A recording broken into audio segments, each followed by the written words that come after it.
దేవుని దగ్గరికి వెళ్ళాలంటే ఇప్పుడు మనం గొప్పలు చూపించాలి, చెప్పాలి. ఏ నక్షత్రం? ఏ నక్షత్రం? హల్లెలూయా. ఆకాశ మండలములో విస్తారమైన నక్షత్రాలు ఉన్నాయి, కానీ ఈ జ్ఞానులు వింతైన నక్షత్రాన్ని మాత్రమే వెంబడించినారు, ప్రత్యేకించబడిన నక్షత్రాన్ని మాత్రమే వెంబడించినారు. ప్రియులారా, ప్రభు ఎన్నుకున్నటువంటి నక్షత్రాన్ని మాత్రమే వెంబడించినారు. ఈ నక్షత్రం దైవ సేవకులకు సూచన. ఈ నక్షత్రం దేవుని చేత ఎన్నిక చేయబడిన అభిషక్తులకు సూచన.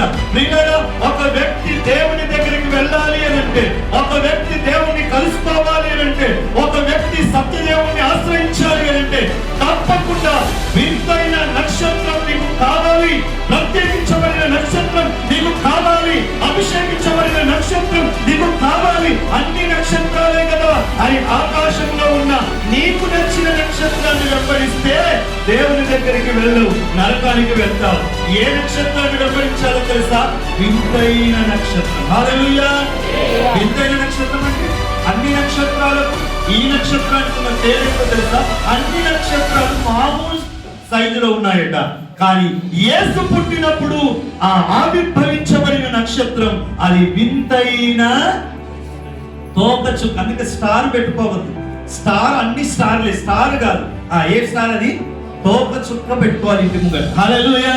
వింతైన నక్షత్రం, వింతైన నక్షత్రం. హల్లెలూయా.